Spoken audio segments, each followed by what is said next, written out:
Hello friends, welcome back to our channel. നമ്മളിന്ന് കാണാൻ പോകുന്നത് ഭൂൽ ഭുലയ്യ 3 എന്ന് പറയുന്ന മൂവിയാണ്. നമ്മുടെ വീഡിയോസ് കാണുന്നവരെല്ലാം തന്നെ ലൈക്ക് ചെയ്യാൻ വിട്ടുപോകുന്നുണ്ട്. അതുകൊണ്ട് ഈ ഒരു വീഡിയോ എല്ലാവരും ലൈക്ക് ചെയ്ത് സപ്പോർട്ട് ചെയ്യുക. മൂവിയുടെ തുടക്കത്തിൽ തന്നെ കാണിക്കുന്നത് ഒരു സ്ത്രീ രാജകൊട്ടാരത്തിൽ ഡാൻസ് ചെയ്തുകൊണ്ടിരിക്കുന്നിടയ്ക്ക് രാജാവും സൈനികരും വന്നിട്ട് അവളെ ബലമായി പിടിച്ചുകൊണ്ടുപോയി ഒരു സ്ഥലത്ത് കൊണ്ടുപോയി കെട്ടിയിട്ട് തീ കൊളുത്തി കൊല്ലുന്നതാണ്. രാജാവിന്റെ സൈനികരിൽ ഒരാളാകട്ടെ മുഖംമൂടി ധരിച്ചു വന്നിട്ടാണ് അവളെ തീ കൊളുത്തുന്നത്. അതിനുശേഷം അവരെല്ലാവരും അവിടുന്ന് പോയി. എന്നാൽ ആ തീയെല്ലാം കിട്ടുകഴിയുമ്പോൾ അവളുടെ ആത്മാവ് അതിൽ നിന്ന് ഉയർത്തെഴുന്നേറ്റ് വരുന്നു. അവിടെ അയാൾ ഉപേക്ഷിച്ചു പോയ ആ മുഖംമൂടി എടുത്ത് ധരിച്ചുകൊണ്ടാണ് ആ ആത്മാവ് എല്ലാവരോടും പകരം വീട്ടാൻ പോകുന്നത്. തന്നെ ഉപദ്രവിച്ച സൈനികരെയും രാജാവിനെ ഉൾപ്പെടെ എല്ലാവരെയും തന്നെ അതിക്രൂരമായിട്ട് ആത്മാവ് കൊന്നൊടുക്കി. പിന്നീട് കാണിക്കുന്നത് 200 വർഷങ്ങൾക്ക് ശേഷമുള്ള കഥയാണ്. നായകനായ രുഹാനാകട്ടെ പ്രേതങ്ങളെ ഒഴിപ്പിക്കുന്ന ജോലിയാണ് ചെയ്തുകൊണ്ടിരുന്നത്. ഒരു പേരൻസ് തങ്ങളുടെ മകന്റെ ശരീരത്തിലെ പ്രേതബാധ ഒഴിപ്പിക്കാൻ വേണ്ടിയിട്ട് രുഹാനെ വിളിക്കുന്നു. രുഹാൻ അവിടെ ചെന്നപ്പോൾ ആ റൂമിന്റെ അവസ്ഥ വളരെയധികം മോശമായിരുന്നു. അവിടെ എല്ലാം തന്നെ തീ പടർന്ന രീതിയിലുണ്ട്. ഇതെല്ലാം പ്രേതത്തിന്റെ പണിയാണെന്നാണ് ആ വീട്ടുകാർ പറയുന്നത്. ആ പയ്യന്റെ ശരീരത്തിൽ നിന്നും ബാധ ഒഴിപ്പിക്കുന്ന രീതിയിൽ അവൻ എല്ലാം തന്നെ കാണിക്കുന്നു. എന്നാൽ ഇതെല്ലാം തന്നെ അവന്റെ പ്ലാനിംഗ് ആയിരുന്നു. കാരണം ഓൾറെഡി തന്നെ ഈ പയ്യൻ അവനെ നേരത്തെ വിളിച്ചിട്ടുണ്ടായിരുന്നു.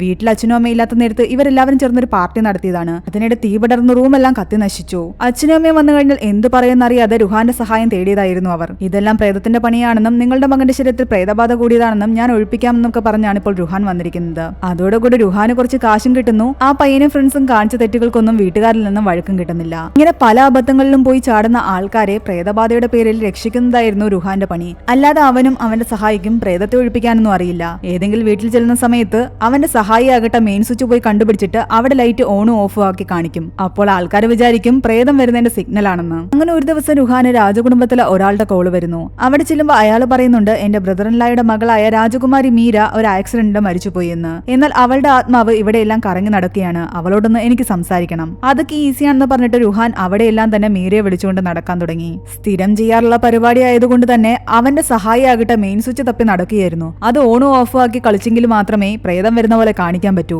എന്നാൽ അവനത് തപ്പി കണ്ടുപിടിക്കുന്നതിന് മുൻപ് തന്നെ അവിടെ ലൈറ്റുകളെല്ലാം കത്തി അണയാൻ തുടങ്ങി. തന്റെ സഹായിയല്ല ഇതെല്ലാം ചെയ്യുന്നതെന്ന് മനസ്സിലാക്കിയതോടുകൂടി രുഹാൻ പേടിക്കാനും തുടങ്ങി. കാരണം യഥാർത്ഥത്തിൽ പ്രേതം വന്നു കഴിഞ്ഞാൽ അവൻ ഒന്നും തന്നെ ചെയ്യാൻ അറിയില്ലായിരുന്നു. അവൻ പ്രതീക്ഷിച്ച പോലെ തന്നെ അവിടെ യഥാർത്ഥത്തിൽ മീരയുടെ പ്രേതം വരുന്നു. നീ എന്തിനാ വിളിച്ചതെന്ന് ആ പ്രേതം വന്ന് ചോദിച്ചതും അവൻ പേടിച്ച് ആ പ്രേതത്തിന്റെ അങ്കിളിനോട് പറയുന്നുണ്ട് എനിക്ക് പ്രേതത്തെ ഒഴിപ്പിക്കാനൊന്നും അറിയില്ല. അവർ ശരിക്കും ഒരു പ്രേതത്തെ പോലും കണ്ടിട്ടില്ല. ഞാൻ കള്ളത്തരങ്ങൾ കാണിച്ചാ ജീവിക്കുന്നതെന്ന്. എന്നാൽ ഇതെല്ലാം തന്നെ അയാൾ വീഡിയോ ആയിട്ട് ഷൂട്ട് ചെയ്യുന്നുണ്ടായിരുന്നു. ഇതെല്ലാം അവരുടെ പ്ലാനിംഗ് ആയിരുന്നു. മീര യഥാർത്ഥത്തിൽ മരിച്ചിട്ടൊന്നും ഉണ്ടായിരുന്നില്ല. അവർക്ക് രുഹാനിൽ നിന്ന് ഒരു സഹായം വേണം. അവരുടെ കൂടെ അവനൊരു സ്ഥലത്തേക്ക് വരികയും വേണം. അവിടെ വന്ന് അവർക്ക് വേണ്ടുന്ന സഹായങ്ങൾ ചെയ്തു കഴിഞ്ഞാൽ ഈ വീഡിയോ പബ്ലിക്കായിട്ട് എവിടെയും പോസ്റ്റ് ചെയ്യില്ല എന്നാണ് അവർ പറയുന്നത്. അവനെ അവർ ബ്ലാക്ക്മെയിൽ ചെയ്യാൻ തുടങ്ങിയതോടുകൂടി വേറെ വഴിയില്ലാതെ അവർ പറയുന്ന സ്ഥലത്തേക്ക് പോകാൻ അവൻ സമ്മതിക്കുന്നു. റെക്ഗഡ് എന്ന് പറയുന്ന സ്ഥലത്തേക്കാണ് അവർ അവനെ കൂട്ടിക്കൊണ്ടു പോകുന്നത്. രാജകുടുംബം എന്ന് പറഞ്ഞിട്ട് ഇങ്ങനെ ട്രെയിനിൽ എന്താ പോകുന്നതെന്ന് അവൻ ചോദിക്കുന്നുണ്ട്. പറയുമ്പോൾ രാജകുടുംബമാണെങ്കിലും അവരുടെ ഇപ്പോഴത്തെ അവസ്ഥ വളരെയധികം മോശമായിരുന്നു. റെക്ഗഡിൽ എത്തിക്കഴിയുമ്പോൾ അവിടെയുണ്ടായിരുന്ന നാട്ടുകാരെല്ലാം തന്നെ രുഹാനെ കണ്ട് വളരെ അത്ഭുതത്തോടെ നോക്കുന്നു. ഇവരെല്ലാം എന്താ ഇങ്ങനെ നോക്കുന്നു എന്ന് ചോദിക്കുമ്പോൾ മീര പറയുന്നുണ്ട് അതെല്ലാം നിനക്ക് വഴിയെ മനസ്സിലാകുമെന്ന്. അവരാകട്ടെ രാജകൊട്ടാരത്തിന്റെ അടുത്തേക്കാണ് അവനെ കൂട്ടിക്കൊണ്ടു പോകുന്നത്. എന്നാൽ അവിടെയുണ്ടായിരുന്ന ആൾക്കാരെല്ലാം ഇപ്പോൾ ആ കൊട്ടാരത്തിലല്ല താമസിക്കുന്നത്. അവിടെ മൃഗങ്ങളെ പരിപാലിക്കുന്ന സ്ഥലത്തായിരുന്നു അവരെല്ലാവരും ഇപ്പൊ താമസിച്ചുകൊണ്ടിരുന്നത്. ഇതെന്താ ഇങ്ങനെയെന്ന് ചോദിക്കുമ്പോൾ അവിടെ ഒരു പ്രേതമുണ്ടെന്നാണ് അവര് പറയുന്നത്. മാത്രമല്ല മര്യാദയ്ക്ക് ആഹാരം കഴിക്കാനുള്ള വക പോലും അവരുടെ അടുത്തുണ്ടായിരുന്നില്ല. ഇവിടെ പ്രേതമില്ലാന്ന് സ്ഥാപിച്ച് ഈ ഒരു കൊട്ടാരം വിറ്റെങ്കിൽ മാത്രമേ അവർക്ക് നല്ല രീതിയിൽ ജീവിക്കാൻ സാധിക്കൂ. അതിനു വേണ്ടിയിട്ടാണ് രുഹാനെ കൊണ്ടുവന്നിരിക്കുന്നത്. എന്നാൽ ഈ കാര്യം മീരയ്ക്കും അങ്കിളിനും രുഹാനും മാത്രമേ അറിയാൻ പാടുള്ളൂ. മീരയുടെ അച്ഛനോട് ഇതൊന്നും തന്നെ പറയാൻ പാടില്ല. നിനക്ക് യഥാർത്ഥത്തിൽ പ്രേതങ്ങളെ ഒഴിവാക്കാൻ കഴിവുണ്ടെന്നാണ് മീരയുടെ അച്ഛൻ വിചാരിച്ചിരിക്കുന്നത്. അതുകൊണ്ട് ആ വിശ്വാസത്തെ നീ തകർക്കാൻ പാടില്ല. യഥാർത്ഥത്തിൽ അവിടെ പ്രേതം ഒന്നും തന്നെ ഇല്ലാന്ന് എനിക്കറിയാം. കാരണം ഇതൊക്കെ വെറുതെ ആൾക്കാർ പറയുന്നതാ. എനിക്കതിലൊരു വിശ്വാസവും ഇല്ല. പക്ഷേ എന്റെ അച്ഛന് വിശ്വാസം വരണമെങ്കിൽ നീ അവിടെ എന്തെങ്കിലുമൊക്കെ കർമ്മങ്ങൾ ചെയ്ത് അത് ഒഴിപ്പിക്കുന്ന പോലെ കാണിക്കണം. രാത്രിയാകുമ്പോഴേക്ക് അവിടേക്ക് രാജ് പുരോഹിത് ജി വരുന്നു. എന്നാൽ അയാൾ വന്നിട്ടും രുഹാനോട് വളരെയധികം ബഹുമാനത്തോടെയാണ് സംസാരിക്കുന്നത്. രുഹാൻ ഒന്നും തന്നെ മനസ്സിലാകുന്നുണ്ടായിരുന്നില്ല. അപ്പോഴാണ് അയാൾ ആ കാര്യങ്ങളെല്ലാം രുഹാനോട് തുറന്നു പറയുന്നത്. 200 വർഷങ്ങൾക്ക് മുമ്പ് ജീവിച്ചിരുന്ന ഈ കൊട്ടാരത്തിലെ രാജകുമാരനായ ദേവേന്ദ്രനാഥിന്റെ പുനർജന്മമാണ് നീ. ഈ കൊട്ടാരത്തിലുള്ള പ്രേതത്തെ ഒഴിപ്പിക്കാൻ ഇവിടെ നിന്നും തന്നെ പുനർജനിച്ച ഒരാളുണ്ടെങ്കിൽ മാത്രമേ പറ്റൂ. ഇത്രയും വർഷമായിട്ട് നിന്റെ പുനർജന്മത്തിന് വേണ്ടിയിട്ടുള്ള കാത്തിരിപ്പിലായിരുന്നു ഓരോ തലമുറയും. രുഹാൻ ഇതൊന്നും വിശ്വാസം വരാത്ത കാരണം ഉള്ളിലേക്ക് കൊണ്ടുപോയി അവിടെ ഉണ്ടായിരുന്ന പഴയ ദേവേന്ദ്രനാഥിന്റെ ഫോട്ടോ അവന് കാണിച്ചു കൊടുക്കുന്നു. ആ ചിത്രത്തിൽ അവന്റെ അതേ മുഖം തന്നെയായിരുന്നു ദേവേന്ദ്രനാഥിനും. ആ രാജ്പുരോഹിതാകട്ടെ പഴയ കഥ പറയാൻ ആരംഭിച്ചു. 200 വർഷങ്ങൾക്ക് മുമ്പ് ഈ കൊട്ടാരത്തിലെ രാജാവിന് ഒരു പെൺകുട്ടിയാണ് ജനിച്ചത്. അവൾ നൃത്തത്തിലും കലയിലും എല്ലാം തന്നെ അതീവ കഴിവുള്ളവളായിരുന്നു. അതുപോലെ തന്നെ ആയോധന കലകളിലും അവൾ നല്ലപോലെ പരിശീലനം നേടി. കാരണം രാജാവിന് ശേഷം ആ രാജഭരണം അവൾക്ക് തന്നെ കിട്ടണമെന്ന് അവൾ ആഗ്രഹിച്ചിരുന്നു. രാജ്ഞി മരിച്ചുപോയത് കൊണ്ട് തന്നെ അവൾക്ക് പിന്നീട് സഹോദരങ്ങൾ ആരും തന്നെ ഉണ്ടായതുമില്ല. അതുകൊണ്ട് അടുത്ത ഭരണാധികാരി താൻ തന്നെയാണെന്ന് അവൾ ഉറച്ചു വിശ്വസിച്ചിരുന്നു. എന്നാൽ അവളുടെ ആ പ്രതീക്ഷകളെ എല്ലാം തന്നെ തെറ്റിച്ചുകൊണ്ടാണ് രാജ രാജാവിന് അവിടെ ഉണ്ടായിരുന്ന ദാസിയിൽ ഒരു മകൻ ജനിക്കുന്നത്. അവന്റെ പേരായിരുന്നു ദേവേന്ദ്രനാഥ്. രാജാവിന്റെ മുന്നിൽ വെച്ചിട്ട് അവൾ തന്റെ അർദ്ധ സഹോദരനെ ഒരുപാട് സ്നേഹിക്കുന്ന പോലെ കാണിക്കുന്നുണ്ട്. എന്നാൽ അയാളുടെ കണ്ണ് തെറ്റുമ്പോ അവൾ അവനെ ഉപദ്രവിക്കുമായിരുന്നു. അങ്ങനെ ഒരു ദിവസം അവൾക്ക് മനസ്സിലായി അവൾക്ക് കിട്ടേണ്ട കിരീടം കിട്ടാൻ പോകുന്നത് അവളുടെ അർദ്ധ സഹോദരനായ ദേവേന്ദ്രനാഥനാണെന്ന്. അത് മനസ്സിലാക്കി അവളാകട്ടെ ദേവേന്ദ്രനാഥനെ ആരുമറിയാതെ കൊന്നുകളഞ്ഞു. ഇത് കണ്ടെത്തിയ രാജാവും സൈനികരും ചേർന്നിട്ട് അവളെ ഒരിടത്ത് വെച്ച് തീ കൊളുത്തി കൊല്ലുകയായിരുന്നു. പക്ഷെ മരിച്ചു കഴിഞ്ഞിട്ടും അവളുടെ മനസ്സിൽ പ്രതികാരദാഹം തീർന്നിട്ടുണ്ടായിരുന്നില്ല. അവൾ പ്രേതമായി വന്നിട്ട് രാജാവിനെ ഉൾപ്പെടെ എല്ലാവരെയും തന്നെ കൊന്നൊടുക്കി. ഒടുവിൽ ഈ രാജപുരോഹിതന്റെ തലമുറയിലെ തന്നെ മുൻപിലത്തെ ആൾക്കാരാണ് അവളുടെ പ്രേതത്തെ അവളുടെ സ്വന്തം മുറിയിൽ അടയ്ക്കുകയും ആ മുറി താഴിട്ട് പൂട്ടുകയും ചെയ്തത്. മോഞ്ചലികയുടെ ആത്മാവിനെ ആ ഭൈരവ കവചത്തിനുള്ളിൽ പൂട്ടിയിടാൻ മാത്രമേ സാധിച്ചിട്ടുള്ളൂ. എന്നാൽ ആ ആത്മാവിനെ നശിപ്പിക്കാൻ ഇതുവരെയും സാധിച്ചിട്ടില്ല. ചരിത്രങ്ങളിൽ പറഞ്ഞിരുന്നത് ഇതേ രാജകൊട്ടാരത്തിൽ തന്നെയുള്ള ആരെങ്കിലും പുനർജനിച്ചു വന്ന് അവളുടെ ആത്മാവിനെ ഇല്ലാതാക്കുമെന്നാണ്. അങ്ങനെ പുനർജനിച്ചു വന്ന ദേവേന്ദ്രനാഥിന്റെ പുനർജന്മമാണ് നീ. അതുകൊണ്ട് നിനക്ക് മാത്രമേ ദുർഗാഷ്ടമിയുടെ അന്ന് ഈ അറ തുറന്നിട്ട് മോഞ്ചലികയുടെ ആത്മാവിനെ ഇല്ലാതാക്കാൻ സാധിക്കൂ. ആദ്യമൊക്കെ ഇത് കേട്ട് രുഹാന് കോമഡി ആയിട്ടാണ് തോന്നിയത്. പിന്നെ ഇവരെല്ലാരും തന്നെ രാജകുമാര രാജകുമാര എന്ന് വിളിക്കുന്ന കേട്ടപ്പോ അവന്റെ ഉള്ളിലും ഒരു അഹങ്കാരം വരാൻ തുടങ്ങി. എനിക്ക് പണ്ടേ അറിയായിരുന്നു ഞാൻ വെറും സാധാരണ വ്യക്തിയല്ല എന്ന്. എന്റെ ഉള്ളില് രാജകീയ രക്തമാണ് ഒഴുകുന്നത്. ഇതൊക്കെ കണ്ടുകൊണ്ട് മീര വന്ന് പറയുന്നുണ്ട് മോഞ്ചലികയുടെ പ്രേതമൊന്നും ആ വാതിലിന്റെ പിന്നിലില്ല. എന്റെ അച്ഛന്റെ നിർബന്ധം കാരണോ, അല്ലെങ്കിൽ ഞാൻ എപ്പോഴേ ആ വാതിൽ തുറന്നേനെ. പ്രേതത്തെ ഒഴിപ്പിക്കാൻ ഇങ്ങനെ പുനർജന്മം എടുത്ത ആള് തന്നെ വരണമെന്ന് അച്ഛനായിരുന്നു നിർബന്ധം. എന്തായാലും നിന്നെ കണ്ടുമുട്ടിയത് നന്നായി. നമ്മൾ പ്ലാൻ ചെയ്ത പ്രകാരം ദുർഗാഷ്ടമിയുടെ അന്ന് നീ ആ വാതിൽ തുറക്കണം. അവിടെ എന്തായാലും പ്രേതമൊന്നും തന്നെ ഇല്ലല്ലോ. അതുകൊണ്ട് ഇവർക്കും സമാധാനമാവും. എനിക്ക് രാജകൊട്ടാരം വിറ്റിട്ട് ഇഷ്ടം പോലെ കാശ് കിട്ടുകയും ചെയ്യും. അതിലൊരു ശതമാനം ഞാൻ നിനക്കും നൽകാം. 1000 കോടി അടുപ്പിച്ച് വില വരുമായിരുന്നു ആ ഒരു രാജകൊട്ടാരത്തിന്. അങ്ങനെ അവൻ വന്ന് മോഞ്ചലികയുടെ പ്രേതത്തെ ഒഴിപ്പിക്കുമെന്ന് വിശ്വാസമായതോടുകൂടി അവരുടെ ഫാമിലി എല്ലാം തന്നെ ആ രാജകൊട്ടാരത്തിലേക്ക് താമസം മാറുന്നു. അതിനുശേഷം രാജകീയ വേഷങ്ങളെല്ലാം ധരിച്ച് ആൾക്കാരുടെ ഇടയിലേക്ക് രുഹാൻ വരികയും ചെയ്യുന്നുണ്ട്. ദേവേന്ദ്രനാഥിന്റെ പുനർജന്മ കഥകളെല്ലാം അറിഞ്ഞതോടുകൂടി അവിടെ ഉണ്ടായിരുന്ന ജനങ്ങൾ ഈ രാജകുടുംബത്തിലെ അംഗങ്ങൾക്ക് പണം കടം കൊടുക്കാൻ തുടങ്ങി. ആ പണം വെച്ചിട്ട് ആ കൊട്ടാരം റിനോവേറ്റ് ചെയ്യാനായിരുന്നു അവരുടെ തീരുമാനം. അതിനുശേഷം ഇത് വിറ്റിട്ട് ആ കടങ്ങളെല്ലാം തീർക്കണം. അങ്ങനെ രുഹാൻ അവിടുത്തെ ജനങ്ങളെ വിശ്വസിപ്പിക്കുകയായിരുന്നു ഞാൻ ദേവേന്ദ്രനാഥിന്റെ പുനർജന്മമാണെന്ന്. എന്നാൽ അതിനിടെ 3 പേർ അവിടേക്ക് വന്നിട്ട് പറയുന്നുണ്ട് ഇതെല്ലാം കള്ളത്തരമാണെന്ന്. അതൊരു പണ്ഡിറ്റ് കുടുംബമായിരുന്നു. തന്റെ കള്ളത്തരമൊക്കെ ഇവന്മാരെ പൊളിക്കുമെന്ന് പേടി തോന്നിയ രുഹാനാകട്ടെ പറയുന്നുണ്ട് നിങ്ങൾക്ക് 3 പേർക്കും എന്നെ ഓർമ്മയില്ലേ? കഴിഞ്ഞ ജന്മത്തിൽ നിങ്ങൾ 3 പേരും ഇതേ രാജകൊട്ടാരത്തിലെ തന്നെ ജോലിക്കാരായിരുന്നു. അങ്ങനെ ഓരോന്ന് പറഞ്ഞ് അവരെ മയക്കിയ ശേഷം ഈ കൊട്ടാരത്തിൽ ജോലിക്ക് വേണ്ടിയിട്ട് നിങ്ങളെ വീണ്ടും എടുത്തു എന്ന് പറഞ്ഞിട്ട് അവരെയും ആ കൊട്ടാരത്തിലേക്ക് കൂട്ടിക്കൊണ്ടു പോകുന്നു. അങ്ങനെ പിന്നീട് അങ്ങോട്ട് ദുർഗാഷ്ടമി ദിനത്തിലേക്കുള്ള പൂജയുടെ ആരംഭങ്ങളായിരുന്നു. ആ ദിവസത്തിന് മുൻപ് തന്നെ പൂജകൾ ആരംഭിച്ചു. ദിവസം മോഞ്ചലികയുടെ ഒരു വലിയ പ്രതിമയുണ്ടാക്കി അവരതിന് തീ കൊളുത്തുന്നു. എന്നാൽ അതേസമയം തന്നെ താഴിട്ട് പൂട്ടിയിരുന്ന മോഞ്ചലികയുടെ ആ മുറി തുറക്കുന്നതായിട്ടാണ് കാണിക്കുന്നത്. അതിൽ നിന്നും ഒരു നിഴൽ രൂപം പുറത്തേക്ക് വരുന്നുണ്ടായിരുന്നു. ആ സമയം തന്നെ അവരെല്ലാം ആഘോഷിച്ചുകൊണ്ടിരുന്ന സ്ഥലത്തേക്ക് ഒരു സ്ത്രീ വരുന്നു. അവളുടെ പേര് മല്ലിക എന്നായിരുന്നു. ഈ മല്ലിക വന്ന് രുഹാനോടും മീരയോടും സംസാരിക്കുന്നു. ഈ കൊട്ടാരം റിനോവേറ്റ് ചെയ്യാൻ വേണ്ടിട്ട് നിങ്ങളൊരാളെ ഏൽപ്പിച്ചിരുന്നില്ലേ? അയാൾക്ക് പകരമായിട്ടാണ് ഞാൻ വന്നത്. അയാൾ കുറച്ച് ദിവസം ലീവാണ്. അതുകൊണ്ട് ഈ ജോലി എന്നെയാണ് കമ്പനി ഏൽപ്പിച്ചിരിക്കുന്നത്. രുഹാന്റെ പുനർജന്മ കഥയെ പറ്റിയെല്ലാം മല്ലിക കേട്ടറിഞ്ഞത് കാരണം മല്ലിക അവനോട് ചോദിക്കുന്നുണ്ട് നിങ്ങളുടെ അച്ഛനെ പറ്റിയോ അമ്മയെ പറ്റിയോ സഹോദരി മോഞ്ചലികയെ പറ്റിയോ എന്തെങ്കിലും നിങ്ങൾക്ക് ഓർമ്മ വന്നുവെന്ന്. എന്നാൽ രുഹാൻ പറയുന്നുണ്ട് അതൊന്നും ഇതുവരെ ഓർമ്മ വന്നിട്ടില്ല എന്ന്. മല്ലിക ഇങ്ങനെയൊക്കെ ചോദിക്കുമ്പോൾ അവൻ ആകെ വല്ലാതെ ആകുന്നുണ്ടായിരുന്നു. എന്തായാലും മല്ലിക ഇനി മുതൽ അവിടെയാണ് താമസിച്ച് ആ രാജകൊട്ടാരം റിനോവേറ്റ് ചെയ്യുന്നത്. മല്ലിക തന്റെ റൂമിലേക്ക് പോയി. അന്ന് രാത്രി രുഹാൻ ആകട്ടെ സ്വപ്നം കാണുന്നുണ്ട് അവന്റെ മുന്നിലേക്ക് മീര പ്രേതമായിട്ട് വരുന്നതായിട്ട്. അവൻ പേടിച്ച് ഞെട്ടി എഴുന്നേൽക്കുന്നു. അതേസമയം തന്നെ ജനലിന്റെ മറുവശത്തായിട്ട് മല്ലികയും കാണിക്കുന്നു. പിറ്റേന്ന് അവൻ മീരയോട് പറയുന്നുണ്ട് താനിങ്ങനെ സ്വപ്നം കണ്ടു എന്നൊക്കെ. അത് സ്വപ്നമല്ലേന്ന് പറഞ്ഞിട്ട് അവൾ അതൊക്കെ മറന്നു കളയാനാണ് പറയുന്നത്. അന്ന് രാത്രി മല്ലിക മോഞ്ചലികയുടെ ആയുധങ്ങൾ ശേഖരിച്ചു വെച്ചിരിക്കുന്ന അറയിലേക്ക് ചെല്ലുന്നു. അവിടെ ഉണ്ടായിരുന്ന ഒരു കത്തിയെടുത്ത് അവൾ നോക്കിക്കൊണ്ട് നിൽക്കുമ്പോൾ രാജാവും സഹോദരനും വന്നിട്ട് പറയുന്നുണ്ട് ഇതെല്ലാം മോഞ്ചലികയുടെ സാധനങ്ങളാ. ഈ രാജ്യത്തെവിടെയും മോഞ്ചലികയുടെ അത്രയും ഉന്നമുള്ള ആളുണ്ടാകില്ല എന്ന്. ആ സമയത്ത് ഈ രാജാവിനെ ശല്യം ചെയ്തുകൊണ്ട് അവിടെ ചെറിയൊരു പ്രാണി ഉണ്ടായിരുന്നു. അതിനെ ഇടയ്ക്കിടയ്ക്ക് കൈകൊണ്ട് തട്ടി മാറ്റിക്കൊണ്ടിരുന്നതാണ്. മോഞ്ചലികയുടെ അത്രയും ഉന്നം തനിക്കുണ്ടോന്ന് നോക്കാമെന്ന് വിചാരിച്ചിട്ട് മല്ലിക കത്തിയെടുത്തെറിയുന്നു. എന്നാൽ അതാകട്ടെ അവിടെ ഉന്നം പരീക്ഷിക്കാൻ വെച്ചിരിക്കുന്ന ആ ഒരു ബൊമ്മയിലായിരുന്നില്ല പോയി കൊണ്ടത്. ഇത് കണ്ടുകൊണ്ട് ചിരിച്ചുകൊണ്ട് രാജാവും സഹോദരനും പറയുന്നുണ്ട് ഞങ്ങൾ അപ്പോഴേ പറഞ്ഞില്ലേ മോഞ്ചലികയുടെ അത്രയും ഉന്നം ഈ രാജ്യത്ത് ആർക്കും തന്നെയില്ല. എന്നാൽ അവർ പോയി കഴിയുമ്പോഴാണ് കാണിക്കുന്നത് ശരിക്കും മല്ലിക എറിഞ്ഞ കത്തി പോയി കൊണ്ടത് രാജാവിനെ ശല്യം ചെയ്തുകൊണ്ടിരുന്ന ആ ഒരു പ്രാണിയുടെ ശരീരത്തിലേക്കാണ്. അതിനർത്ഥം അവര് പറഞ്ഞ പോലെ തന്നെ മോഞ്ചലികയുടെ അതേ കഴിവുകൾ മല്ലികയുടെ ശരീരത്തിലുമുണ്ട്. അതേസമയം രാത്രിയിൽ ഉറങ്ങിക്കിടന്ന രുഹാൻ എന്തോ ഒരു സൗണ്ട് കേട്ട് ഞെട്ടി എഴുന്നേൽക്കുന്നു. ആ സമയത്ത് അവിടെ ഉണ്ടായിരുന്ന റേഡിയോയിൽ അവന്റെ ഒരു വോയിസ് കേൾക്കുന്നുണ്ട്. മോഞ്ചലികയായിരുന്നു ആ സംസാരിക്കുന്നത്. എന്റെ പ്രിയപ്പെട്ട സഹോദരൻ തിരിച്ചു വന്നുവെന്ന് ഞാൻ അറിഞ്ഞു. ഞാനും ആ വാതിൽ തുറന്ന് പുറത്തു വന്നിരിക്കുന്നു. കഴിഞ്ഞ ജന്മം നിന്നെ കൊന്നതുപോലെ തന്നെ ഈ ജന്മവും ഞാൻ നിന്നെ കൊല്ലും. എന്റെ കൈകൊണ്ട് തന്നെയാണ് നിന്റെ അന്ത്യം. ഇത്തവണ കത്തികൊണ്ടല്ല നിന്നെ കൊല്ലുന്നത്, പകരം തീ കൊളുത്തിയായിരിക്കുമെന്ന് അവൾ പറയുന്നു. രുഹാൻ ഇതെല്ലാം കേട്ട് പേടിച്ച് അവിടെ നിന്നും പുറത്തേക്ക് ഇറങ്ങി വരുന്നുണ്ട്. ആ സമയത്ത് പുറത്ത് ഹാളിലുണ്ടായിരുന്ന ദേവേന്ദ്രനാഥിന്റെ ചിത്രത്തിനും തീ കത്തിയിരുന്നു. ഇതോടുകൂടി രുഹാന് മനസ്സിലാകാൻ തുടങ്ങി ഇവര് പറയുന്നത് പോലെയല്ല കാര്യങ്ങൾ. ഇവിടെ യഥാർത്ഥത്തിൽ മോഞ്ചലികയുടെ പ്രേതമുണ്ട്. ഇതെല്ലാം കണ്ടുകൊണ്ടുവന്ന ചോട്ടെ പണ്ഡിറ്റും കൂട്ടരും പറയുന്നുണ്ട്, ഈ പെയിന്റിംഗ് തന്നെ കത്തണമെങ്കിൽ അത് മോഞ്ചലിക തന്നെ ചെയ്തതാ. അവൾക്കാണ് ദേവേന്ദ്രനാഥിനോട് ഇത്രയധികം ദേഷ്യം. ഇതെല്ലാം കേട്ട് പേടിച്ച് രുഹാൻ പിറ്റേന്ന് രാവിലെ തന്നെ അവിടെ നിന്ന് മുങ്ങാനുള്ള ശ്രമമായിരുന്നു. എന്നാൽ ആ സമയത്ത് അവന്റെ ആ സഹായി തില്ലു അവിടേക്ക് വരുന്നു. രുഹാൻ ഇവിടെ നടക്കുന്ന സംഭവങ്ങളൊക്കെ ചുരുക്കി അവനോട് പറയുന്നുണ്ട്. തില്ലു പറയുന്നുണ്ട്, ഇവിടെ നിന്ന് രക്ഷപ്പെട്ട് നാട്ടിലോട്ട് പോകാൻ പറ്റത്തില്ല. അവിടെ നമ്മൾ കാണിച്ച കള്ളത്തരങ്ങളെല്ലാം ആ ACP റാത്തോർ എന്ന് പറയുന്ന ഒരു സ്ത്രീ കണ്ടുപിടിച്ചിരിക്കുന്നു. അവരുടെ കയ്യിൽ നമ്മളെ കിട്ടുന്നതിന് മുമ്പ് എവിടെയെങ്കിലും ഒളിവിൽ പോകണം. പക്ഷെ അതിനു മുമ്പ് ആ മീരയുടെ ഫോണിൽ നിന്റെ ആ വീഡിയോ ഇല്ലേ, അത് ഡിലീറ്റ് ചെയ്തിട്ട് വേണം പോകാൻ. അങ്ങനെ രുഹാൻ മീരയുടെ ഫോണിൽ നിന്നും ആ വീഡിയോ ഡിലീറ്റ് ചെയ്യാനുള്ള പരിപാടിയാണ് നോക്കുന്നത്. ആ വീട്ടിലെ ഒരു ചെറിയ പയ്യന് കുറെ സമോസ വാങ്ങിച്ചു കൊടുത്തിട്ട് അവനാകട്ടെ മീരയുടെ ഫോൺ കൈക്കലാക്കുന്നു. അതിന്റെ പാസ്വേഡും ആ പയ്യൻ തന്നെ പറഞ്ഞു കൊടുത്തു. എന്നാൽ ഫോണിൽ അവന്റെ വീഡിയോ ഡിലീറ്റ് ആക്കാൻ നോക്കുമ്പോഴാകട്ടെ അവനറിയാതെ അവളെടുത്ത് അവന്റെ ഫോട്ടോസ് അവൻ കാണുന്നുണ്ട്. ഇതിൽ നിന്ന് അവന് മനസ്സിലായി മീര തന്നെ താൻ അറിയാതെ സ്നേഹിക്കുന്നുണ്ടെന്ന്. അതോടുകൂടി പിന്നീട് അവൻ ആ വീഡിയോ ഡിലീറ്റ് ആക്കാൻ ഒന്നും തന്നെ നിൽക്കുന്നില്ല. അവിടെ നിന്ന് പോകാനും നിൽക്കുന്നില്ല. ഇതിനെപ്പറ്റി അവളോട് ചോദിക്കുമ്പോൾ അവൾക്ക് അവനോടുള്ള സ്നേഹത്തെക്കുറിച്ച് അവളും പറയുന്നു. പിന്നീട് അവൾ അവനെ കൂട്ടിക്കൊണ്ടു പോകുന്നത് ദേവേന്ദ്രനാഥും പത്നിയിരിക്കുന്ന ഒരു ഫോട്ടോയുടെ അടുത്തേക്കായിരുന്നു. എന്നാൽ അതിൽ ആ സ്ത്രീയുടെ രൂപം കണ്ടിട്ട് അവൻ പറയുന്നുണ്ട്, കഴിഞ്ഞ ജന്മത്തിൽ നീ തന്നെയായിരുന്നു എന്റെ പത്നി എന്ന് തോന്നുന്നുവെന്ന്. ആ ഫോട്ടോയിൽ മുഖത്തിന്റെ കുറച്ച് ഭാഗം മാത്രമേ കാണുന്നുണ്ടായിരുന്നുള്ളൂ. അത് കറക്റ്റ് മീരയുടെ ഫേസ് പോലെ തന്നെ ഉണ്ടായിരുന്നു. ആ സമയത്ത് അവിടെ ഉണ്ടായിരുന്ന ലൈറ്റുകളെല്ലാം തന്നെ കത്തി അണയാൻ തുടങ്ങി. ഇതെന്താ സംഭവിക്കുന്നതെന്ന് മനസ്സിലാകാതെ അവർ നടക്കുമ്പോഴാകട്ടെ മോഞ്ചലികയുടെ റൂമിന്റെ താഴേക്ക് പൊട്ടി വീഴുന്നതാണ് കാണുന്നത്. ആ ഡോർ തുറക്കുകയും അവിടെ ഉള്ളിലായിട്ടൊരു പ്രേതം നിൽക്കുന്നതും കണ്ട് അവർ രണ്ടുപേരും പേടിച്ചോടി. ഇവിടൊക്കെ പോയി ഒളിച്ചിട്ടും ആ മുഖംമൂടി ധരിച്ചുകൊണ്ട് അത് അവരെ പേടിപ്പിക്കുകയായിരുന്നു. അവസാനം അവർ നേരെ പോയി പെടുന്നത് മല്ലികയുടെ അടുത്താണ്. എന്നാൽ മല്ലികയാകട്ടെ അവരെ രണ്ടുപേരെയും പിടിച്ചുകൊണ്ട് നേരെ പോകുന്നത് മോഞ്ചലികയുടെ റൂമിലേക്കും. അവിടെ ഉള്ളിലായിട്ട് ആ പ്രേതം നിൽപ്പുണ്ടായിരുന്നു. നിങ്ങളിത് എന്താണ് കാണിക്കുന്നതെന്ന് രുഹാനും മീരയും ചോദിക്കുന്നു.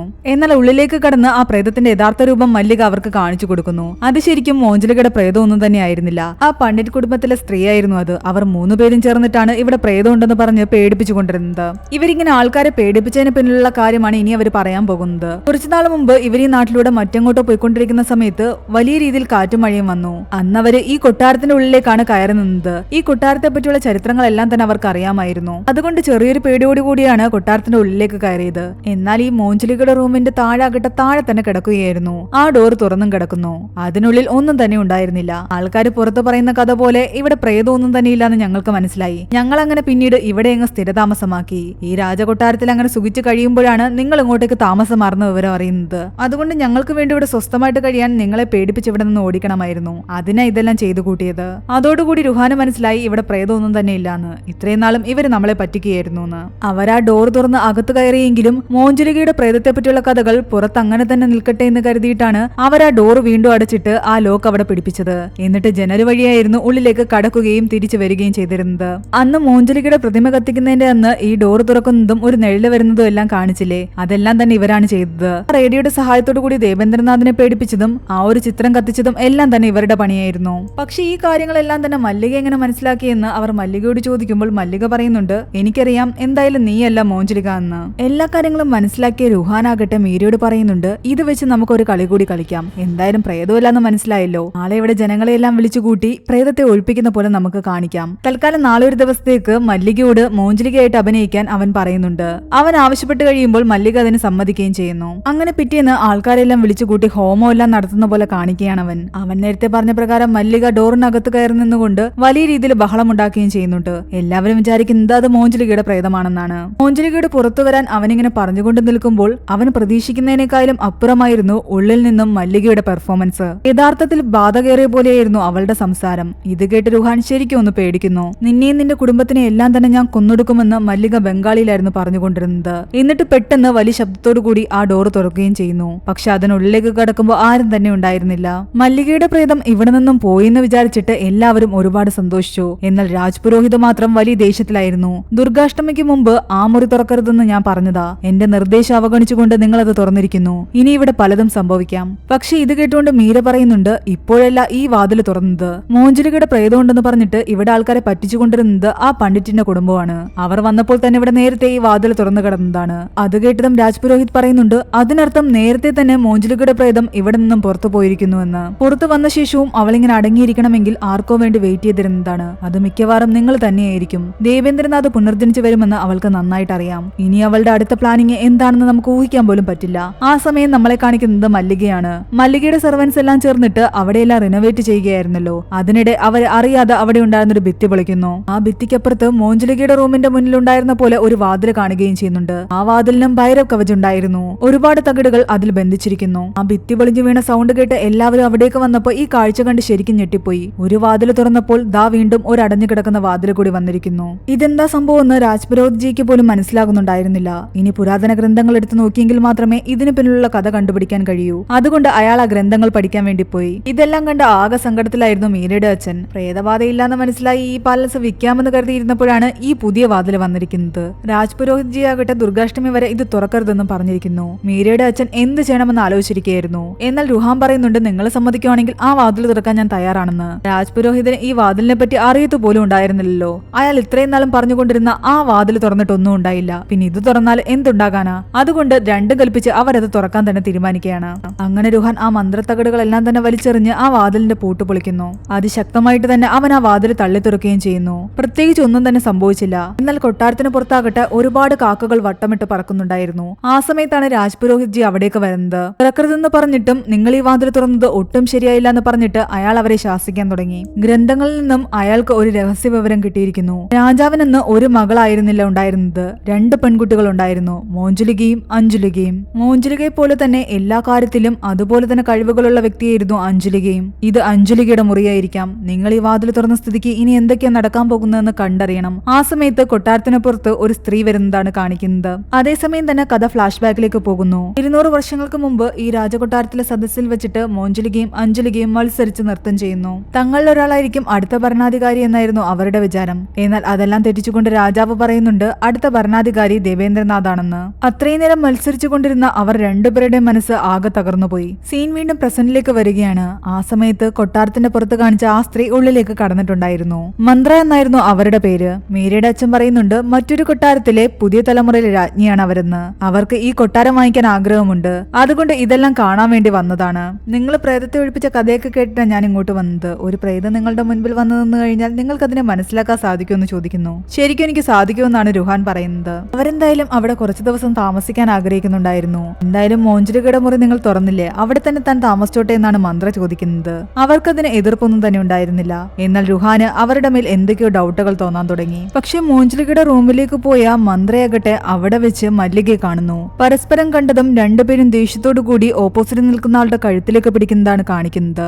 ആ സമയം കൊട്ടാരത്തിന്റെ മുകളിലൂടെ പറന്നുകൊണ്ടിരുന്ന കാക്കകളെല്ലാം തന്നെ ചത്തു വീഴാൻ തുടങ്ങി. ഇത് കണ്ട് രാജ്പുരോഹിത് പറയുന്നുണ്ട് ഇതെല്ലാം സംഭവിക്കുമെന്ന് എനിക്കറിയാം. ആ വാതിൽ തുറക്കരുതെന്ന് ഞാൻ നിങ്ങളോട് പറഞ്ഞതല്ലേ. ഇതിൽ നിന്ന് രക്ഷ നേടാൻ ഒരു മാർഗം മാത്രമേ ഉള്ളൂ. കഴിഞ്ഞ ജന്മം നിങ്ങൾ എങ്ങനെയാണോ മോഞ്ജുലികയെ കൊന്നത്, ഇത്തവണ അവളുടെ ആത്മാവിനെ അങ്ങനെ ഇല്ലാതെയാക്കണം. അത് ചെയ്യേണ്ടത് രുഹാനാണ്. കാരണം ഇവരെല്ലാം വിശ്വസിച്ചു വെച്ചിരിക്കുന്നത് ദേവേന്ദ്രനാഥിന്റെ പുനർജന്മമാണ് രുഹാൻ എന്നാണല്ലോ. അവളുടെ ആത്മാവ് പുറത്തു വന്നതിന്റെ എല്ലാ ലക്ഷണങ്ങളും ഈ കൊട്ടാരത്തിൽ കണ്ടുകൊണ്ടിരിക്കുന്നു. ഇവിടെ എവിടെയോ നിന്ന് അവൾ നിങ്ങളെ എല്ലാവരെയും വീക്ഷിച്ചുകൊണ്ടിരിക്കുകയാണ്. ആ സമയത്ത് തന്നെ കൊട്ടാരത്തിന്റെ മുകളിൽ 2 വശങ്ങളിലായിട്ട് മല്ലികയും മന്ത്രയും ഇതെല്ലാം കണ്ടുകൊണ്ട് നിൽപ്പുണ്ടായിരുന്നു. പിറ്റേന്ന് രുഹാനും മീരയും ചേർന്നിട്ട് മന്ത്രയെ അവിടെ ഉണ്ടായിരുന്ന സ്ഥലങ്ങളെല്ലാം കാണിക്കുകയായിരുന്നു. അമ്പലത്തിലേക്ക് ക്ഷണിക്കുമ്പോൾ അവൾ വരുന്നുണ്ടായിരുന്നില്ല. പലതവണ നിർബന്ധിച്ചെങ്കിലും അവസാനം ദേഷ്യം വന്ന മന്ത്ര പറയുന്നുണ്ട് ഞാൻ പറഞ്ഞില്ലേ ഞാൻ അമ്പലത്തിലേക്ക് വരില്ല എന്ന്. ഇത് കേട്ടതും രുഹാൻ ഒന്ന് പേടിക്കുന്നു. എന്നാൽ അവര് പറയുന്നുണ്ട് ഞാൻ ഈശ്വരവിശ്വാസിയല്ല എന്ന്. രുഹാന്റെ മനസ്സിൽ അവരുടെ മേലുള്ള സംശയങ്ങൾ കൂടാൻ തുടങ്ങി. അതിനിടയ്ക്ക് ആ പണ്ഡിറ്റ് കുടുംബമാകട്ടെ അവിടെ ഉണ്ടായിരുന്ന നിലവറയിൽ നിന്നും ഒരു പഴയ ചിത്രം കൊണ്ടുവരുന്നു. അതിന്റെ താഴെ മോഞ്ജുലിക എന്നാണ് എഴുതിയിരിക്കുന്നത്. അവരതിന്റെ മുകളിൽ ചുറ്റിയിരുന്ന തുണി അഴിച്ചിട്ട് മോഞ്ജുലികയുടെ മുഖം കാണാൻ ശ്രമിക്കുകയായിരുന്നു. കറക്റ്റ് ആ ടൈമിൽ തന്നെ മുകളിൽ നിന്നിരുന്ന മല്ലികയുടെ കയ്യിൽ നിന്നും ആ ചിത്രത്തിലെ മുഖം കാണാൻ പറ്റാതാവുകയും ചെയ്തു. ഇത് മീരയുടെ ഉള്ളിൽ ഡൗട്ടുകൾ കൂട്ടി. മല്ലിക ഇത് മനഃപൂർവ്വം ചെയ്തതാണോ എന്ന് പോലും അവൾക്ക് തോന്നാൻ തുടങ്ങി. അതിനിടയ്ക്ക് രാജകൊട്ടാരത്തിലുണ്ടായിരുന്ന കുറച്ച് വസ്ത്രങ്ങൾ എടുക്കുകയായിരുന്നു രുഹാനും കൂട്ടരും. എന്നാൽ ആ ഡ്രസ്സിനുള്ളിൽ പ്രേതം കയറിയ പോലെ അതവരെ ആക്രമിക്കാൻ തുടങ്ങി. അവരുടെ പിറകെ തന്നെ കൂടി. ഇതോടെ രുഹാന് മനസ്സിലായി ഇവർ പറയുന്ന പോലെ ഇവിടെ യഥാർത്ഥത്തിൽ പ്രേതമുണ്ട്. അവരുടെ പിറകെ കൂടിയ ഒരു നിഴല് കാണിക്കുന്നുണ്ട്. എന്നാൽ ആ നിഴലിനപ്പുറം പിന്നീട് കാണിക്കുന്നത് മന്ത്രയായിരുന്നു. ആ സമയത്ത് ഈ കൊട്ടാരം വാങ്ങിക്കാൻ വേണ്ടിയിട്ട് റായ് എന്ന് പറയുന്ന ഒരാൾ കുറച്ച് ആൾക്കാരെ വിട്ടിട്ടുണ്ടായിരുന്നു. 800 കോടിയാണ് അയാൾ പറയുന്ന തുക. എന്നാൽ 800 കോടിക്ക് ഞാനിത് കൊടുക്കുന്നില്ല എന്ന് പറഞ്ഞിട്ട് മീരയുടെ അച്ഛൻ വഴക്കുണ്ടായിക്കൊണ്ടിരിക്കുകയാണ്. ഇത് കണ്ടുകൊണ്ട് രുഹാൻ പറയുന്നുണ്ട് കിട്ടുന്ന കാശിന് ഇത് കൊടുക്കാൻ. എന്നാൽ രുഹാൻ പറയുന്നതിന്റെ അർത്ഥമൊന്നും തന്നെ അയാൾക്ക് മനസ്സിലാകുന്നുണ്ടായിരുന്നില്ല. ഇവിടെ പ്രേതം ഉണ്ടെന്ന് മനസ്സിലാക്കിയത് കൊണ്ടാണ് രുഹാൻ അത്രയും കോടിയെങ്കിലും കിട്ടുന്നില്ലേ അതിന് വിൽക്കാൻ പറയുന്നത്. 1000 കോടി നോക്കിയിരിക്കേണ്ട കാര്യമില്ല. പക്ഷെ പ്രേതത്തെക്കുറിച്ചുള്ള കാര്യങ്ങളൊന്നും തന്നെ മീരയുടെ അച്ഛൻ അറിയാത്ത കാരണം അയാള് ആ ആൾക്കാരെ പറഞ്ഞു വിടുന്നു. ആ ആൾക്കാരെ പോയി കഴിഞ്ഞതോടുകൂടി രുഹാൻ എല്ലാ സത്യങ്ങളും തുറന്നു പറയുന്നു. ഞാൻ പ്രേതത്തെ ഒഴിപ്പിക്കാൻ കഴിവുള്ള ആരും തന്നെയല്ല. നിങ്ങൾ വിചാരിക്കുന്ന പോലെ ഞാനൊരു പുനർജന്മോ അല്ല. എനിക്ക് അങ്ങനെയൊന്നും തോന്നുന്നില്ല. ഇവിടെ ശരിക്കും പ്രേതമുണ്ട്. അത് ഞാൻ ഇന്ന് നേരിട്ട് കാണുകയും ചെയ്തു. ഇനിയിപ്പം വാങ്ങിക്കാൻ വന്ന മന്ത്രയ്ക്ക് തന്നെ ഈ ഒരു കൊട്ടാരം കൊടുക്കാമെന്ന് അവർ തീരുമാനിക്കുന്നു. മന്ത്രയാകട്ടെ ഇവരോട് വെറും 100 കോടിയാണ് പറയുന്നത്. അതൊരുപാട് കുറവാണെങ്കിലും വേറെ വഴിയില്ലാതെ അവരതിന് സമ്മതിക്കുകയാണ്. പക്ഷെ ആ അപ്പോഴേക്കും വിക്കി ഖന്ന എന്ന് പറയുന്ന മറ്റൊരു പാർട്ടി അവിടേക്ക് വരുന്നു. അയാൾ 1000 കോടി കൊടുത്ത് ഈ ഒരു രാജകൊട്ടാരം വാങ്ങിക്കാൻ തയ്യാറായിരുന്നു. വലിയ ബിസിനസ് ഗ്രൂപ്പിന് ഉടമയായതുകൊണ്ട് തന്നെ ഇവിടെ ഹോട്ടലും ബാറും ഒക്കെ കെട്ടാനാണ് അയാൾ ആഗ്രഹിച്ചിരുന്നത്. 100 കോടിയേക്കാൾ വലുതല്ലേ 1000. അതുകൊണ്ട് മന്ത്രയ്ക്ക് കൊടുക്കാതെ അയാൾക്ക് ഈ കൊട്ടാരം കൊടുക്കാൻ തീരുമാനിക്കുകയാണ് മീരയുടെ അച്ഛൻ. എന്നാൽ ഇതെല്ലാം കേട്ടതോടുകൂടി മന്ത്രി ആകെ ദേഷ്യത്തിലായി. കൊട്ടാരത്തിനുള്ളിലേക്ക് കടന്ന വിക്കി ഖന്ന കാണുന്നത് അവിടുത്തെ പഴയ രാജാവിന്റെ സിംഹാസനം ക്ലീനാക്കിക്കൊണ്ടിരുന്ന മല്ലികയാണ്. ആ സിംഹാസനം ഇഷ്ടപ്പെട്ട അയാൾ പറയുന്നുണ്ട്, ഒരു കാര്യം ചെയ്യ്, ഇത് ഇന്ന് തന്നെ എനിക്ക് വേണ്ടി കൊടുത്തു വിട്ടേക്കാൻ. മീരയ്ക്കും കുടുംബത്തിനും അത് സമ്മതമായിരുന്നു. പക്ഷെ മല്ലികയുടെ ഉള്ളിൽ ഇത് കേട്ടപ്പോൾ ദേഷ്യം വരാൻ തുടങ്ങി. ഒരു സൈഡിൽ സിംഹാസനം നഷ്ടപ്പെട്ടതിൽ ദേഷ്യം വന്ന മല്ലികയും മറ്റൊരു സൈഡിൽ കൊട്ടാരം കിട്ടാതിരിക്കുന്നതിൽ ദേഷ്യം വന്ന മന്ത്രയും. അന്ന് രാത്രി കാർ ഓടിച്ചുകൊണ്ട് പോയിക്കൊണ്ടിരുന്ന വിക്കി ഖന്നയുടെ മുന്നിലേക്ക് ആ സിംഹാസനത്തിലിരിക്കുന്ന മോഞ്ചലികയുടെ പ്രേതം വരുന്നു.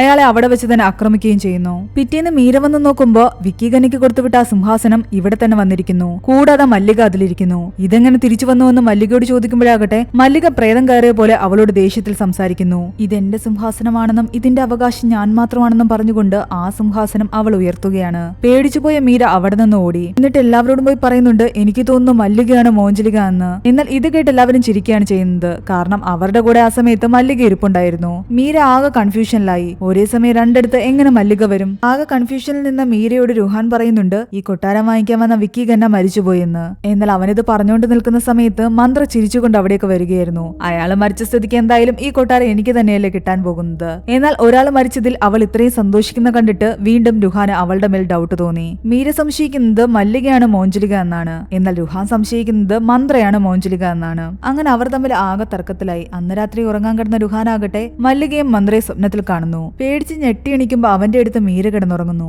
ഇവളെന്താ ഇവിടെ കിടക്കുന്നതെന്നാണ് അവൻ ചിന്തിക്കുന്നത്. അവളെ നോക്കിയിട്ട് നേരെ നോക്കിയതും അവിടെ കസേരയില് മോഞ്ചലികയുടെ പ്രേതം ഇരിക്കുന്നതാണ് അവൻ കാണുന്നത്.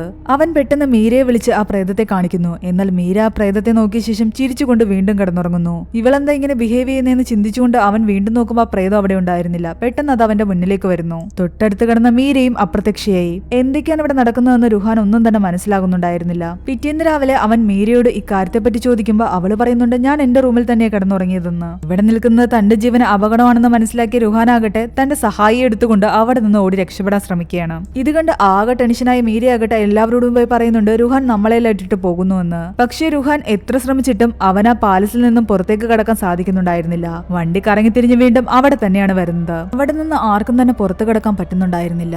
ദുർഗാഷ്ടമി ദിവസം അടുത്തടുത്ത് വരികയാണ്. രാജ് പുരോഹിത് വരുമ്പോൾ മീരയുടെ അച്ഛൻ എല്ലാ സത്യങ്ങളും തുറന്നു പറയുന്നു. ഇവൻ യഥാർത്ഥത്തിൽ പുനർജന്മം ഒന്നും തന്നെയല്ല.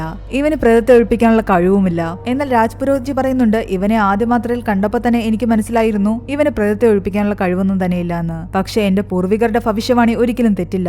ഇവൻ ശരിക്കും രാജകുമാരന്റെ പുനർജന്മം തന്നെയാണ്. എല്ലാം കേട്ട് രുഹാൻ പറയുന്നുണ്ട്, ശരി നിങ്ങൾ പറയുന്നത് സമ്മതിക്കാം, ഞാൻ രാജകുമാരന്റെ പുനർജന്മമായിരിക്കാം. പക്ഷെ ആരെയാണ് ശരിക്കും ഞാൻ ഒഴിപ്പിക്കേണ്ടത്? മല്ലികയാണോ അതോ മന്ത്രയാണോ? ഇവരിൽ ഒരാളാണ് യഥാർത്ഥത്തിൽ മോഞ്ചലിക. കാരണം ഇവർ രണ്ടുപേരും ഇവിടെ വന്നതിന് ശേഷമാണ് പ്രശ്നങ്ങൾ തുടങ്ങിയത്. യഥാർത്ഥ മോഞ്ചലിക ആരാണെന്ന് കണ്ടെത്താനുള്ള ശ്രമമായിരുന്നു പിന്നീട് അവർ ചെയ്തുകൊണ്ടിരുന്നത്. അന്ന് മല്ലികയുടെ കയ്യിൽ നിന്ന് പെയിന്റ് വീണിട്ട് ചീത്തയായി പോയ മോഞ്ചലികയുടെ ആ പെയിന്റിങ് മീര ഒരിടത്തേക്ക് അയച്ചിട്ടുണ്ടായിരുന്നു. അത് ക്ലീൻ ആക്കി കൊണ്ടുവരാൻ വേണ്ടിയിട്ട്. അത് കിട്ടിക്കഴിഞ്ഞാൽ യഥാർത്ഥ മോഞ്ചലിക ആരാണെന്ന് നമുക്ക് മനസ്സിലാകും. അങ്ങനെ അവർ ദുർഗാഷ്ടമിക്കുള്ള പൂജയെല്ലാം ആരംഭിക്കാൻ തുടങ്ങി. അതിനിടെയാണ് രുഹാൻ കാണുന്നത് ശരീരം നിറയെ പെട്രോൾ ഒഴിച്ച ശേഷം കയ്യിൽ ലൈറ്ററുമായിട്ട് നിൽക്കുന്ന മീരയെ. അവൻ അവളുടെ അടുത്തേക്ക് ചെന്നിട്ട് നീ എന്തായി കാണിക്കുന്നതെന്ന് ചോദിക്കുന്നു. എന്നാൽ അവളുടെ ശരീരത്തിൽ പ്രേതം കയറിയ പോലെയായിരുന്നു അവൾ നിന്നിരുന്നത്. സ്വയം തീ കൊളുത്താൻ തുടങ്ങിയ അവളോട് അവൻ പറയുന്നുണ്ട്, നീ ഒറ്റയ്ക്ക് മരിക്കേണ്ട, ഞാനും കൂടെ വരാമെന്ന്. എന്നാൽ നീയും വാന്ന് പറഞ്ഞിട്ട് അവനെ തന്റെ അടുത്തേക്ക് അവൾ വിളിക്കുകയാണ്. പക്ഷെ അടുത്തേക്ക് ചെന്ന അവനാകട്ടെ എങ്ങനെയൊക്കെയോ അവളുടെ കയ്യിൽ നിന്ന് ആ ലൈറ്റർ തട്ടിപ്പറിച്ച് വാങ്ങി. അവൾ ആകെ ബഹളം ഉണ്ടാക്കുന്നുണ്ടായിരുന്നു. പതിയെ പതിയെ സ്വബോധത്തിലേക്ക് അവൾ തിരിച്ചു വന്നു. തനിക്ക് എന്താ സംഭവിച്ചതെന്ന് മീരയ്ക്ക് ഒരു പിടിയുമില്ലായിരുന്നു. അവൾ മന്ത്രയുടെ കൂടെയാണ് അവസാനം ഇരുന്നത്. അതിനുശേഷം ഇപ്പോൾ ഇവിടെ വന്ന് നിൽക്കുന്നു. ഇതോടെ രുഹാൻ ഉറപ്പിക്കുന്നുണ്ട് മന്ത്ര തന്നെയാണ് മോഞ്ചലിക എന്ന്. ആ സമയം നമ്മളെ കാണിക്കുന്നത് മൂവിയുടെ തുടക്കത്തിൽ മോഞ്ചലികയെ കൊന്ന ആ ഒരു സ്ഥലത്ത് മന്ത്ര നിൽക്കുന്നതാണ്. രുഹാൻ മന്ത്രയുടെ അടുത്തേക്ക് ചെന്നിട്ട് നിനക്ക് എന്നോടാണ് എന്തെങ്കിലും പക തീർക്കാനുള്ളെങ്കിൽ എന്നോട് തീർക്കണം, അല്ലാതെ മീരയെ ഉപദ്രവിക്കരുതെന്ന് പറയാൻ തുടങ്ങി. നിന്റെ കളികൾ ഞാൻ ഇന്ന് അവസാനിപ്പിക്കുമെന്ന് പറഞ്ഞിട്ട് രുഹാൻ മന്ത്രയുടെ നേരെ തിരിഞ്ഞതും മീര അവന്റെ അടുത്തേക്ക് ഓടി വന്നിട്ട് പറയുന്നുണ്ട് മന്ത്രയല്ല മോഞ്ചലിക എന്ന്. ക്ലിയർ ആക്കാൻ കൊടുത്തിരുന്ന ആ പെയിന്റിംഗ് കിട്ടി. അതിൽ മോഞ്ചലികയുടെ സ്ഥാനത്ത് മല്ലികയുടെ മുഖമായിരുന്നു. മല്ലിക തന്നെയാണ് മോഞ്ചലിക. ആ ഫോട്ടോ അവർ നോക്കിക്കൊണ്ടു നിന്നതും ആ നിമിഷം തന്നെ മല്ലിക വന്നിട്ട് മന്ത്രയെ ആക്രമിക്കുന്നു. മന്ത്രയുടെ മുടിയിൽ പിടിച്ചുകൊണ്ട് അവിടെ ഉണ്ടായിരുന്ന തൂണിന്റെ മുകളിലേക്ക് കയറി പോവുകയായിരുന്നു മല്ലിക. ഇതെല്ലാം കണ്ട് എല്ലാവരും പേടിച്ചു നിൽക്കുകയാണ്. ഞാൻ ഓരോരുത്തരെയായിട്ട് കൊല്ലുമെന്ന് അവൾ പറയാൻ തുടങ്ങി.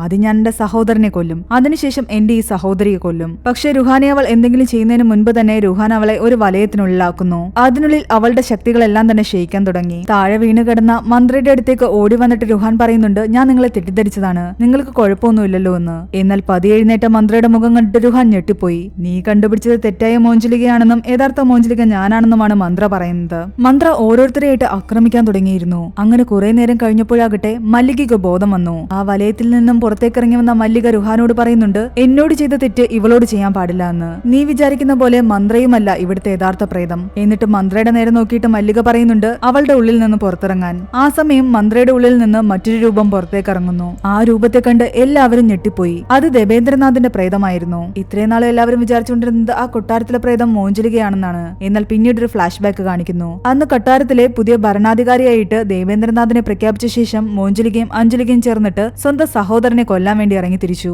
എന്നാൽ അവിടെ വെച്ചാണ് അവർ സ്വന്തം സഹോദരന്റെ യഥാർത്ഥ രൂപം കാണുന്നത്. അവന് സ്ത്രീകളുടെ വേഷമണിയാനും സ്ത്രീകളെ പോലെ നൃത്തം ചെയ്യാനുമായിരുന്നു ആഗ്രഹം. അവന്റെ സ്ത്രൈണ സ്വഭാവം അവർ കണ്ടതോടുകൂടി അവൻ ആകെ പേടിച്ചു. എന്നാൽ അവർ രണ്ടുപേരും അവനെ സപ്പോർട്ട് ചെയ്യുകയാണ് ചെയ്യുന്നത്. നിനക്ക് അതാണ് ആഗ്രഹമെങ്കിൽ നീ ചിലങ്ക കെട്ടി ഇവിടെ നൃത്തം ചെയ്യണമെന്ന് പറയുന്നു. തന്റെ സഹോദരിമാർ തന്നെ മനസ്സിലാക്കിയതറിഞ്ഞിട്ട് അവൻ ഒരുപാട് സന്തോഷിച്ചു. ആ സന്തോഷത്തിൽ അവർ പറഞ്ഞ പ്രകാരം അവൻ നൃത്തം ചെയ്യാനും ആരംഭിച്ചു. എന്നാൽ അതൊരു ചതിയായിരുന്നു. അവന്റെ ഈ സ്ത്രൈണ സ്വഭാവത്തെ പറ്റി രാജകൊട്ടാരത്തിലെ എല്ലാവരെയും അറിയിക്കണമെന്നും അതിലൂടെ അവന് കിട്ടാൻ പോകുന്ന അധികാരം തങ്ങൾക്ക് നേടിയെടുക്കണമെന്നുമായിരുന്നു അവർ ആഗ്രഹിച്ചിരുന്നത്. അഞ്ജലിക ദേവേന്ദ്രനാഥിനെ നൃത്തം ചെയ്യാൻ കൂട്ടിക്കൊണ്ടുപോകുന്ന സമയത്ത് മോഞ്ചലിക രാജസദസ്സിലേക്ക് വന്നിട്ട് ദേവേന്ദ്രനാഥിന്റെ സത്യം വെളിപ്പെടുത്തുന്നു. ഇത് കേട്ട് ശുഭിതനായ രാജാവും പരിവാരങ്ങളും ചേർന്നിട്ട് നേരെ പോകുന്നത് അവൻ നൃത്തം ചെയ്യുന്ന സ്ഥലത്തേക്കാണ്. അവന്റെ ഈ രൂപം കണ്ട് രാജാവ് അവനെ അടിച്ചു താഴെയിടുന്നു. തന്നെ അണിയിച്ചൊരുക്കി നൃത്തം ചെയ്യാൻ പറഞ്ഞു വിട്ടത് തന്റെ സഹോദരിമാരുടെ ചതിയാണെന്ന് അവൻ മനസ്സിലാക്കി. മൂവിയുടെ തുടക്കത്തിൽ കാണിച്ചതും ദേവേന്ദ്രനാഥിനെ തന്നെയായിരുന്നു. അവനെയാണ് രാജാവും പരിവാരങ്ങളും ചേർന്നിട്ട് ഇവിടെ നിന്നും വലിച്ചഴിച്ചു കൊണ്ടുപോയി തീ കൊളുത്തി കൊന്നത്. എന്നാൽ ഈ കാര്യങ്ങളൊന്നും തന്നെ പുറത്തറിയാൻ പാടില്ല. ദേവേന്ദ്രനാഥിനെ മോഞ്ചലിക കൊന്നു എന്ന് വേണം പുറത്തറിയിക്കാൻ. ഇത് കേട്ട് മോഞ്ചലിക ഞെട്ടിപ്പോയി. കാരണം രാജാവ് അവർക്ക് കൊടുക്കുന്ന ശിക്ഷയായിരുന്നു അത്. വികാരം മോഹിച്ച് നീ എന്നോട് മാത്രം വന്ന് പറയേണ്ട കാര്യം രാജസദസ്സില് എല്ലാവരുടെയും മുന്നിൽ വെച്ച് പറഞ്ഞു. അതിന് ഞാൻ നിനക്ക് നൽകുന്ന ശിക്ഷയാണിത്. ഇന്നു മുതൽ സ്വന്തം സഹോദരനെ കൊന്ന സഹോദരി എന്ന നിലയിലായിരിക്കും നിന്നെ ഈ രാജ്യം അറിയപ്പെടുന്നത്. അഞ്ജലികയ്ക്ക് അയാൾ കൊടുക്കുന്ന ശിക്ഷ ഈ രാജ്യത്തിലെ പുരാണങ്ങളിൽ പോലും നിന്റെ പേരുണ്ടാകില്ല. എനിക്കിങ്ങനൊരു മകൾ ജീവിച്ചിരിപ്പുണ്ടായിരുന്നു എന്ന് പോലും ആരും അറിയാൻ പോകുന്നില്ല. രണ്ടുപേരെയും ഈ ദേശത്തിൽ നിന്ന് തന്നെ ഞാൻ പറഞ്ഞുവിടാൻ പോകുന്നു. മരണശേഷം പ്രേതമായിട്ട് വന്ന് ദേവേന്ദ്രനാഥിന്റെ ആത്മാവ് രാജാവിനെയും പരിവാരങ്ങളെയും കൊന്നു. ആ ആത്മാവിനെയായിരുന്നു അവിടെ ഉണ്ടായിരുന്ന രാജപുരോഹിതന്മാര് അവിടെ തളച്ചത്. അതിന്റെ മുന്നിലൊരു ഭിത്തി കെട്ടി അവരതെല്ലാം മറച്ചു. എന്നിട്ട് അതുപോലെ തന്നെ ഒരു വാതിലും താഴും മോഞ്ചലികയുടെ മുറിയിലും അവർ സ്ഥാപിച്ചു. അവിടെ മോഞ്ചലിക മരണപ്പെട്ട ശേഷം അവളുടെ ആത്മാവിനെയാണ് തളച്ചിട്ടിരിക്കുന്നതെന്ന് ജനങ്ങളെ പറഞ്ഞു വിശ്വസിപ്പിക്കുന്നു. മല്ലികയും മന്ത്രയും മോഞ്ചലികയുടെയും അഞ്ജലികയുടെയും പുനർജന്മമാണ്. ഇവർ രണ്ടുപേരും കണ്ടുമുട്ടിയ സമയത്ത് പരസ്പരം ആക്രമിക്കാൻ ശ്രമിച്ചില്ലേ, ഇതെല്ലാം തന്നെ ദേവേന്ദ്രനാഥിന്റെ ആത്മാവിന്റെ കളിയായിരുന്നു. ആ സിംഹാസനം മല്ലിക ഉയർത്തിയ സമയത്തും അമ്പലത്തിലേക്ക് താൻ കയറില്ല എന്ന് പറഞ്ഞ് ദേഷ്യപ്പെട്ടിരുന്ന സമയത്ത് മന്ത്രയുടെ ശരീരത്തിലും എല്ലാം തന്നെ ഉണ്ടായിരുന്നത് ദേവേന്ദ്രനാഥിന്റെ ആത്മാവായിരുന്നു. ഇന്ന് ഞാൻ നിങ്ങളോട് എല്ലാവരോടും പകരം വീട്ടു എന്ന് പറഞ്ഞിട്ട് ആ ആത്മാവ് നൃത്തം ചെയ്യാൻ തുടങ്ങി. എന്നാൽ നൃത്തം ചെയ്ത് അവസാനം ഈ ആത്മാവ് ചെന്നെത്തുന്നതാകട്ടെ അറിയാതെ രുഹാന്റെ കയ്യിൽ നിന്ന് വീണ ദിവ്യജലത്തിന്റെ മുകളിലേക്കും. അതോടുകൂടി ആ ആത്മാവ് അവിടെ തളയ്ക്കപ്പെടുന്നു. ഇനി ഇവനെ എന്നേക്കുമായി ഇല്ലാതാക്കാൻ രാജ്പുരോഹിതൻ പറയുന്നുണ്ട്. രുഹാൻ അതിനുവേണ്ടി അവന്റെ അടുത്തേക്ക് നീങ്ങിയതും മല്ലികയും മന്ത്രയും ചേർന്നിട്ട് അവനെ തടുക്കുന്നു. പൂർവ്വജന്മത്തിൽ നമ്മൾ ചെയ്ത തെറ്റ് ഈ ജന്മത്തിൽ ആവർത്തിക്കാൻ പാടില്ല. അവർ ദേവേന്ദ്രനാഥിന്റെ ആത്മാവിനോട് പറയുന്നുണ്ട്, നീ ഇവരെ എല്ലാവരെയും വെറുതെ വിടണം. ഇവരുടെയൊന്നും കയ്യിൽ ഒരു തെറ്റുമില്ല. നിന്റെ ഈ അവസ്ഥയ്ക്ക് കാരണം ഞങ്ങളാണ്. ഞങ്ങളെ ശിക്ഷിച്ചുകൊള്ളൂ. അവസരം ഉണ്ടായിട്ടും ഇത്തവണ തന്റെ സഹോദരിമാര് തന്നെ ഉപദ്രവിക്കാതിരിക്കുന്ന കണ്ടപ്പോ ദേവേന്ദ്രനാഥിന്റെ മനസ്സ് വലിഞ്ഞു. അവരെ ആരെയും തന്നെ ഉപദ്രവിക്കാതെ അവിടെ നിന്നും ആ ആത്മാവ് മോശം കിട്ടി മുകളിലേക്ക് പോവുകയാണ്. അത് കഴിഞ്ഞ് മല്ലിക എല്ലാവരോടും പറയുന്നുണ്ട്, എനിക്ക് കുട്ടിക്കാലം തൊട്ട് ഈ ഒരു കൊട്ടാരത്തിന്റെ വിഷ്വൽസ് എന്റെ മനസ്സിൽ വരുമായിരുന്നു. അതുകൊണ്ട് അതുമായിട്ടുള്ള എന്റെ കണക്ഷൻ കണ്ടെത്താൻ വേണ്ടിയിട്ടാണ് ഞാൻ പല കൊട്ടാരങ്ങളും ഏറ്റെടുത്ത് റിനോവേറ്റ് ചെയ്തുകൊണ്ടിരുന്നത്. ഇവിടേക്കും അങ്ങനെയാണ് എത്തിപ്പെട്ടത്. ഇവിടെ വന്നു കഴിഞ്ഞിട്ടാണ് ഞാൻ മോഞ്ചലികയുടെ പുനർജന്മമാണെന്ന് എനിക്ക് മനസ്സിലാക്കാൻ സാധിച്ചത്. ഇത് കേട്ടുകൊണ്ട് മന്ത്ര പറയുന്നുണ്ട്, ഇവിടെ ഞാനും വന്നത് ഈ കൊട്ടാരം വാങ്ങാനൊന്നുമല്ല, വേറൊരു കാര്യത്തിന് ഞാനിവിടെ വന്നത്. പക്ഷെ ഇവിടെ വന്നതിന് ശേഷം എനിക്കും ചിലതൊക്കെ ഫീൽ ആകാൻ തുടങ്ങി. അങ്ങനെ പിന്നീടാണ് ഞാനും അഞ്ജലികയുടെ പുനർജന്മമാണെന്ന് മനസ്സിലാക്കിയത്. എന്റെ പേര് മന്ത്ര എന്ന് പോലും അല്ല. എന്നാ പിന്നെ നിങ്ങളുടെ പേരെന്താണെന്ന് ചോദിക്കുമ്പോൾ അവര് പറയുന്നുണ്ട് എന്റെ പേര് ACP റാത്തോർ എന്നാണെന്ന്. അത് കേട്ടതും രുഹാൻ ഞെട്ടി. കാരണം രുഹാന്റെ സഹായി നേരത്തെ പറഞ്ഞിരുന്നു ACP റാത്തോർ ഇവന്റെ കള്ളക്കളികൾ പൊളിക്കാൻ വേണ്ടിയിട്ട് ഇവനെ പിടിക്കാൻ നടക്കുകയാണെന്ന്. പോലീസുകാരിയാണ് അവളെന്ന് അറിഞ്ഞതോടുകൂടി പേടിച്ച് ബോധം കെട്ട് വീഴുന്ന രുഹാനെ കാണിച്ചുകൊണ്ടാണ് ഈ ഒരു മൂവി അവസാനിക്കുന്നത്. എക്സ്പ്ലനേഷൻ ഇഷ്ടപ്പെട്ടെങ്കിൽ എന്തായാലും ഈ വീഡിയോയ്ക്ക് ഒരു ലൈക്ക് തരിക. മൂവിയുടെ സ്റ്റോറി എങ്ങനെ ഉണ്ടായിരുന്നുവെന്നും താഴെ കമന്റ് ചെയ്യുക.